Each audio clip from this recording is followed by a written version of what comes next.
Bon, j'ai réuni tout le matériel qui me semblait nécessaire.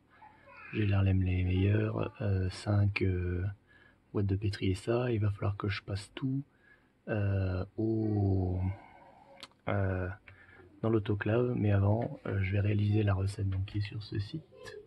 Le site champignons comestibles, le milieu MYA, 1 litre d'eau, 200 g d'agar-agar, 200 g d'extrait de malt et 2 g de levure. Je vais utiliser la levure de bière et j'ai aussi de l'extrait de malt. Voilà. Et pour le reste, j'ai des sachets d'agar-agar. Alors, par contre, comme mon Erlem meilleur avec une capacité de 500 ml, je vais tout diviser par 2. Voilà, je me suis procuré une balance pour l'occasion. Là, j'ai mis mes 500 ml d'eau dans mon Erlem meilleur en appuyant sur ces graduations. Et donc maintenant, je vais placer les 10 g d'agar-agar et les 10 g d'extrait de malt et 1 g de levure.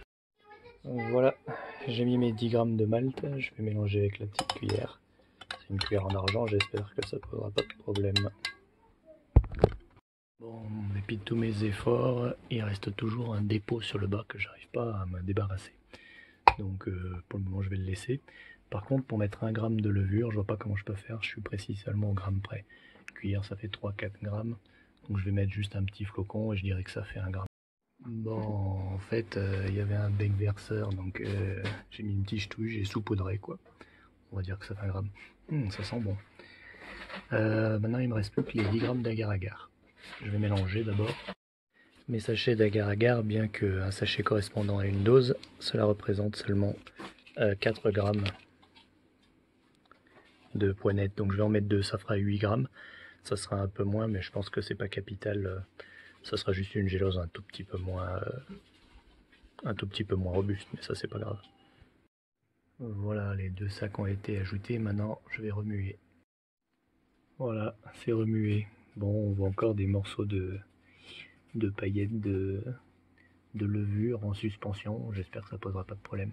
J'imagine que ça va un petit peu s'homogénéiser davantage une fois que ça sera passé par l'autoclave.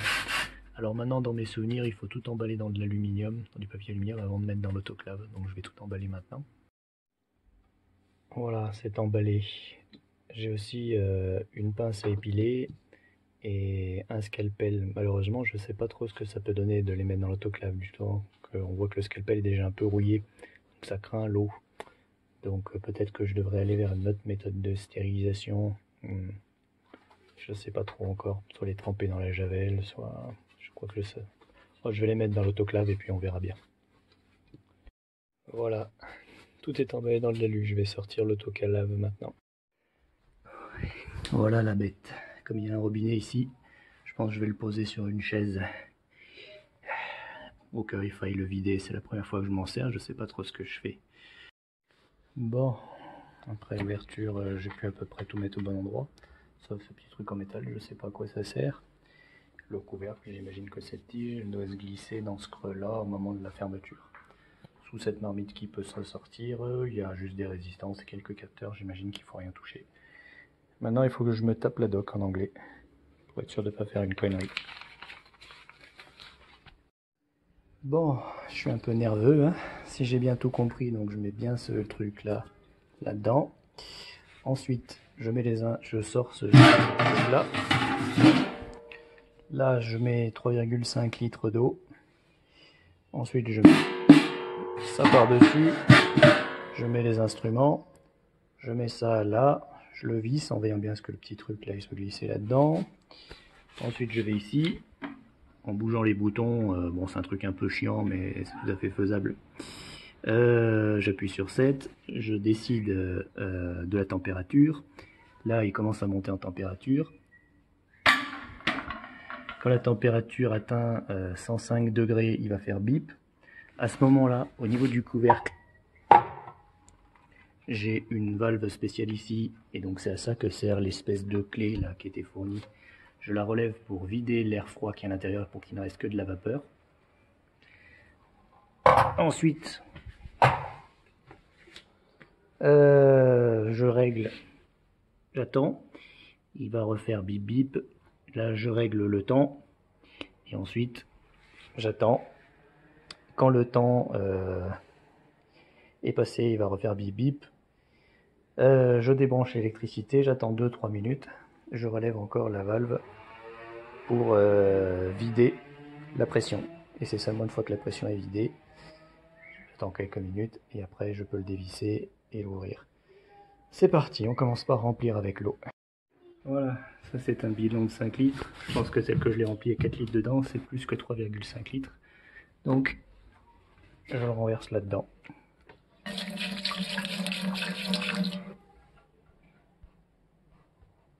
Voilà, maintenant je mets la surmarche à l'intérieur.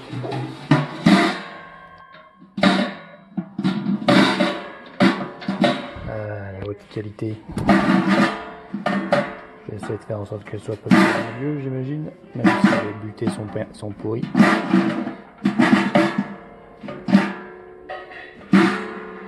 Voilà, là c'est ce qui me semble le moins pire. Ensuite je vais mettre les instruments dedans. Voilà, c'est en place. Maintenant je vais placer le couvercle. Donc ça c'est la valve de sécurité, pour éviter que ça explose, donc il faut vérifier la qualité régulièrement.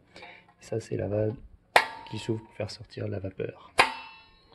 Toujours que je surveille, il peut y avoir des moustiques qui m'attaquent, c'est pas la bonne saison. Là on a un manomètre, bon c'est dommage, j'ai orienté vers là. Bon. Et là on a des espèces de boulons qui peuvent passer ici. Et à mon avis qu'il faut mettre comme ça, puis visser comme ça. Et serrer. Donc je vais serrer les 6. D'abord j'en ai mis un sur 2 sans resserrer, ensuite je vais mettre les 3 autres et après je vais faire des serrages 3 par 3. Se resserrer à la main en les revérifiant, mais j'ai un petit doute sur la clé. Je me demande si c'est pas un truc qui se met comme ça. Je pense que ça sert à ça, donc je vais l'utiliser là pour encore serrer davantage, parce que si elle est là c'est qu'il faut serrer fort. Elles sont toutes vissées à la clé et revérifiées. C'est important de revérifier tout le temps jusqu'à ce que, en faisant tout le tour, ça coince à chaque fois. Parce que dès qu'on en visse une autre a l'air dévissée par rapport, etc. Il faut toujours les rééquilibrer jusqu'à ce qu'elles soient vraiment toutes dures. Parce que dès qu'on en visse une, les autres ont l'air, il faut les revisser, etc. Bon, je vais pouvoir le brancher et l'allumer en espérant qu'il ne me pètera pas la gueule. Il est branché. Premier petit souci quand même, il va risquer de nous manquer. Il faut vraiment se mettre en bas pour pouvoir voir le haut des chiffres. Bon, donc comme il disait, il faut appuyer sur 7. Donc j'appuie sur 7. Ensuite, il faut appuyer une fois sur Shift. Et après sur plus.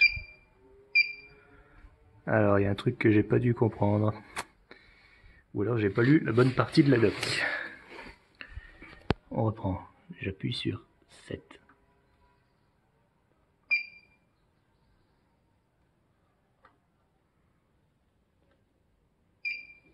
Puis sur Shift. Puis sur plus. Je vois pas c'est AB, j'ai pas lu la bonne portion de la doc. Il faut vite que je regarde. La température a l'air de monter, il est en train de chauffer. J'ai un peu de temps. Bon. Je suis vraiment très embêté parce que j'ai pas lu la mauvaise doc. Et en fait, quand je fais ce que me dit la doc, il se passe rien. Il décide tout seul et il répond pas aux commandes.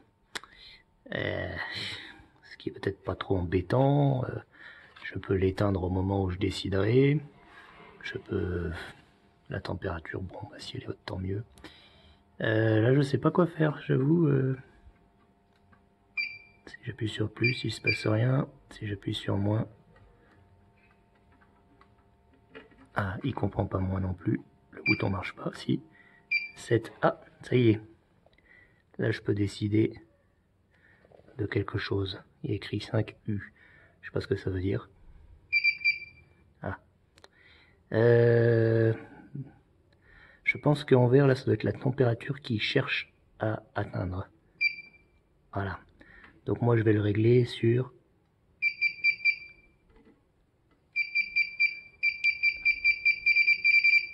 Oula. Quand j'appuie sur Shift, il change. Ah.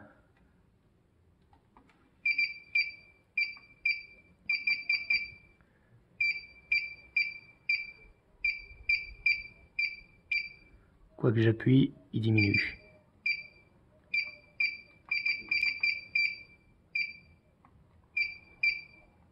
Mais il fait n'importe quoi en fait. C'est incompréhensible.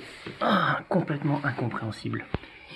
Si j'appuie sur Shift, il est passé à 79.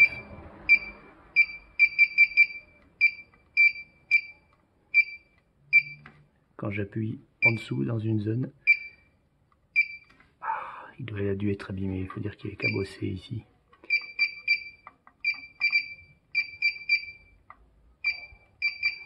Oh, c'est une putain de catastrophe. Je vais essayer de me battre pour voir si j'arrive à faire quelque chose. Après plusieurs redémarrages et des manipulations de boutons complètement hasardeuses à devenir complètement fou, j'ai finalement réussi à le régler sur 130 degrés pour une durée de 30 minutes. Je le réglerai plus jamais de ma vie. Il faudra que ça le fasse parce que à moi pleine on effleure les boutons ou même on touche n'importe où dans la zone noire et il considère que c'est un plus ou c'est un moins d'une façon totalement random. Donc horrible, vraiment horrible. Bon, surveillance du truc. La température a monté à 73. On commence à entendre un petit bruit. Quand on le touche, c'est chaud. Ça a été brasé à l'arrache sur la coque qui est censée résister à la pression. J'espère que ça ne sera pas une faille qui la fera exploser. La pression, elle monte. Elle est basse pour le moment. Bon, maintenant on voit que la pression a un peu monté, mais ça reste toujours dans le domaine du raisonnable. Enfin, par rapport à la jauge, on est à 90 degrés, on va bientôt atteindre les 100 et j'imagine que c'est là que ça va commencer à monter très rapidement. Normalement, il y a cette valve de sécurité qui a été vérifiée par l'Empire du Milieu. Et là, il y a ça pour vider la vapeur. Il faudra que j'évite de me brûler en l'activant. On est en train de se rapprocher des 100 degrés. Est-ce que ça va faire boum à 100 degrés? Alors...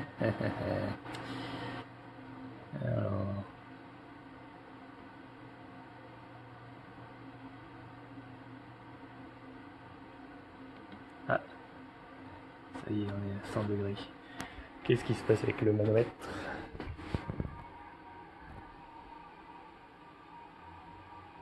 Oh, il a pas l'air de monter tant que ça, hein.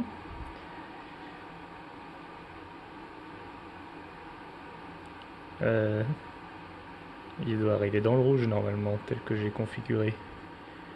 Ah. Ok. Et ici. Donc à 105, il doit me prévenir. Bon, on se rapproche des 105. Ça y est, il me prévient. Alors je vais tenter.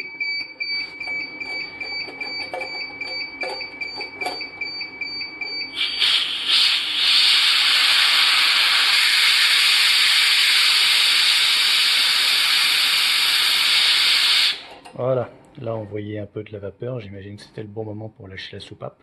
Ça voulait dire que j'avais évacué tout l'air et qu'il n'y avait plus que de la vapeur.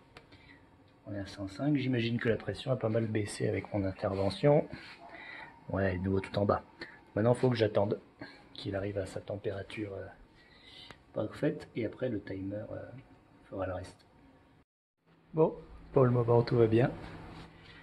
On est à 109. On entend quelques petits bruits quand même. Ça fait clouc clouc.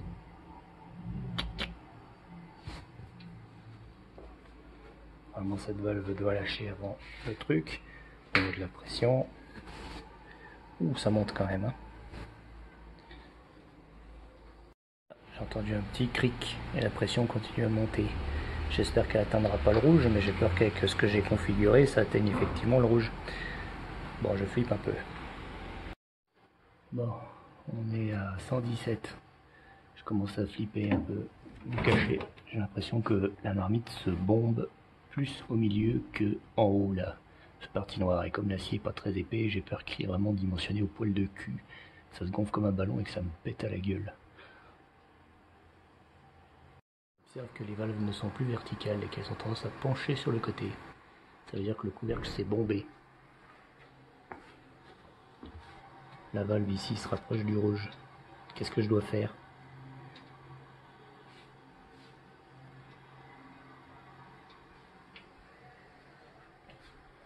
C'est un peu le flip quand même.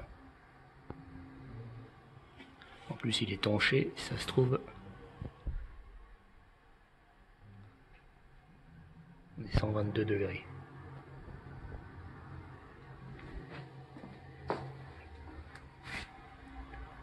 On se rapproche vraiment du rouge. Qu'est-ce que ça veut dire? C'est peut-être juste le manomètre qui est comme ça. Faut peut-être que je baisse la température pour pas qu'il continue à monter. On est à 123. 130 c'est peut-être trop. Je vais mettre à 128 à la place, non? Ah mais si, quand je touche ça bug et qu'après je peux plus mettre la bonne température. Merde, putain, j'espère que ça va bien se passer. Ah non, on est clairement dans la zone rouge. J'espère que ça veut rien dire de grave. Normalement, ça a été conçu pour pouvoir résister à cette pression. Pourquoi est-ce que ça mène dans une jauge rouge? J'arrive pas à comprendre. En tout cas, c'est bien bombé. Putain, les trucs sont plus droits. C'est comme un ballon. Et on est qu'à 127 degrés. 7,8. Bon, j'avoue, je me suis tapé un gros flip là. Quand il atteint 128, il s'est mis à biper comme un con. Ah, il recommence. Qu'est-ce que ça veut dire? Heat préservation.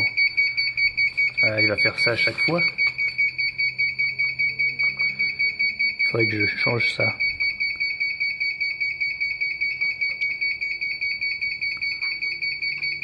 Voilà. 7. Voilà. Comme ça, il ne montera pas au-dessus de 128. 128, c'est le minimum nécessaire. Il ne devrait plus biper sans arrêt parce qu'il dépasse les 128. À 128, quelle est la pression? La pression est à 129. 129, 128, c'est précis dans la zone rouge. Bon, j'imagine que c'est censé être fait pour fonctionner dans sa zone rouge. C'est intéressant comme concept. Ou alors ils ont juste utilisé un manomètre. Il va ressonner comme ça à chaque fois? C'est pas possible.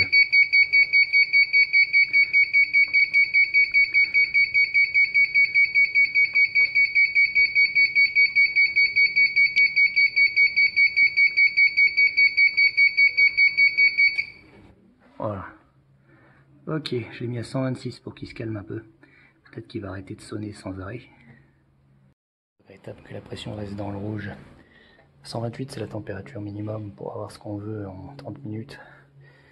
Du coup, c'est un peu dommage que la marmite elle monte que jusqu'à 126 sans biper comme une conne. Il faisait un peu d'effort et stabilisait un truc à 128 et on était bien. Je comprends pas cette logique du minimum tout le temps. Là il est 19h37. Là il m'affiche pas le temps, il me laisse toujours ça comme ça. Du coup, bah voilà. Je me suis pris un petit panaché pour patienter, mais bon, 37, encore 30 minutes. Donc on n'a qu'à dire 20h07. Voilà. Bon, ça a fait bip bip. J'ai soulevé ce petit machin. La vapeur est sortie en sifflant comme une cocotte minute, mais en 10 fois pire. Et là, je le laisse fermer parce que je sais que dedans c'est stérile. Et j'ai refermé le petit clapet. Et du coup, je peux le laisser comme ça, presque autant de temps que je veux, hein, finalement. Et il restera juste après à sortir les instruments pour les utiliser là-bas, dans la mini salle blanche. Bon, je vais entreprendre de l'ouvrir pour sortir les choses qui sont dedans. Enfin, de les amener dans cet endroit dégueulasse et plein de microbes. Ici, pour les poser, nettoyer à l'alcool à brûler. Et après, commencer mes petites opérations. Bon. Commençons par les choses simples. Un nettoyage à l'alcool à brûler de l'intérieur de la mini salle blanche. D'abord, je vais enlever les champignons et je vais utiliser du sopalin et un spray d'alcool à brûler. Enfin, d'alcool 96. Je crois que c'est G70 le meilleur. Peut-être que je revois. Allez, la vitre aussi.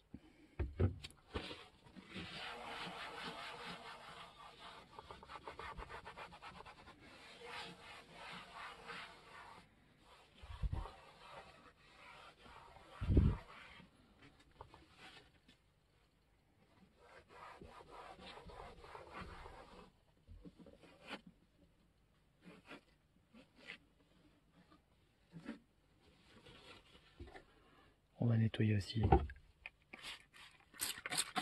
la boîte de champignons.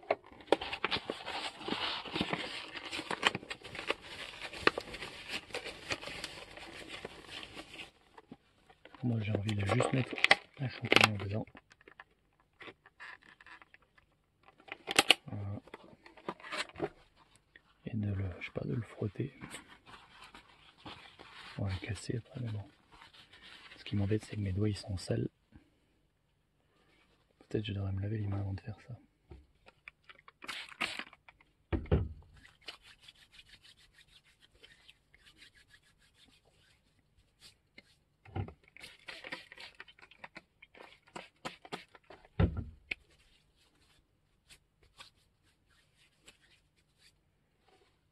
Voilà. On va mettre un coup. Je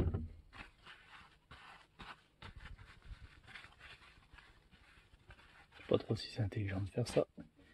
Je teste, je fais un peu n'importe quoi. Voilà, je le pose par là.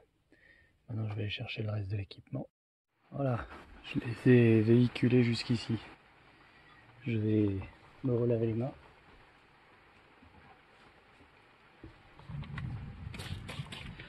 Je vais les asperger un petit coup.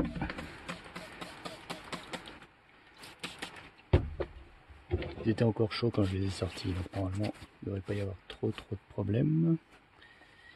Je vais allumer la machine. Ça va faire du bruit.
Bon, j'ai rempli mes 5 boîtes de pétri.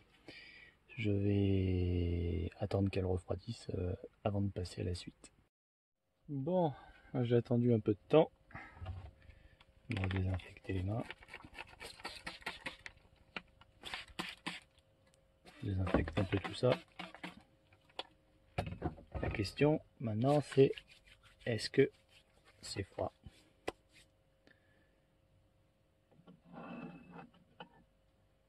Ouais, c'est bon. D'ailleurs, ça n'a plus l'air de couler normalement. Bon, ça bouge un peu, mais ça coule plus. Bon, maintenant on va réallumer la soufflante et on va faire la suite du programme.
Ouais. Voilà, le travail a été fait. Alors normalement dans l'idéal il aurait mieux valu que je stérilise l'outil à chaque fois entre 2 transferts. Bon là je l'ai pas fait parce qu'il avait été bien stérilisé à la base. On verra ce que ça donne, hein. Je suis mauvais, j'apprends au fur et à mesure. Là maintenant qu'ils sont tous fermés, j'ai envie d'enlever au moins le champignon. Voilà. Voilà, donc je dispose d'un petit programme qui va me mesurer la température toutes les heures au cours de la nuit, de la journée, etc. Ce qui me permettra d'avoir une idée globale des températures auxquelles ont été soumis mes champignons sur leur gélose, sachant que ça doit rester entre 20 et 25 si j'ai bien compris, pour avoir une croissance optimale. Bon, voilà, donc j'ai mis une... Bon, je l'ai déplacé, il est plus au niveau du labo. Ah. Donc j'ai mis une feuille de papier aluminium dessus pour que ce soit dans l'obscurité. Ce qui m'ennuie, c'est que je sais pas combien de temps il faut attendre pour voir les résultats, donc bon, on verra. Bon, pour le moment, si on en croit la courbe, c'est toujours entre 20 et 25 degrés. Bon, 2 semaines après, Voilà le résultat. Alors, un peu de condensation. Ici, il s'est passé quelque chose, visiblement. On a aussi des petites contaminations, là. On voit des petites bulles un peu partout. Ici, on a quelque chose d'impeccable. Ici, ça va pas l'air trop mal. C'est des insectes piégés dedans, c'est quoi? Ouais, c'est ça, c'est des insectes piégés. On se demande comment ils sont arrivés là. Ici, on a un petit peu de moisissure sur les côtés. Ça a très bien pu arriver après la fin de l'essai, quoi, hein, en rentrant par les bords. On voit aussi des petites traces ici de bactéries. Peut-être des insectes. Oh, il y a des insectes ici planqués sur les bords. Est-ce qu'il n'y en a pas qui ont réussi à courir? Et celui-ci, il a l'air pas trop mal non plus. Bon, moi, ma conclusion, c'est que la soufflante fonctionne plutôt bien. En tout cas, c'est acceptable pour... le niveau de contamination est tout à fait gérable, quoi, hein, tout à fait acceptable. Donc, par contre, je remarque qu'il y a des insectes. Alors, ils ont peut-être réussi à rentrer, je sais pas comment ils ont fait. Et il y a celle-ci qui, sur les bords, a quand même été contaminée. Ça, c'est peut très bien être moi aussi qui fais des erreurs. Et puis, le champignon, il n'était pas forcément très propre. Ce qui est intéressant, c'est que ces marques de contamination, elles semblent suivre une espèce de chemin, comme si quelque chose avait frotté dessus. Il me semble qu'avec mes doigts, j'avais touché, peut-être poussé. Donc, c'est peut-être des bactéries qui se trouvaient sous mes ongles, ici, et peut-être ici aussi. Quand j'ai mis, peut-être des bactéries qui étaient sous mes ongles. Je sais pas. Enfin, c'est intéressant. Ça se répand pas beaucoup, mais c'est peut-être dû au manque de température. Donc, à voir si je les mets dedans chez moi, en espérant de voir que ça va se répandre un peu mieux. Ou si je fabrique un incubateur carrément.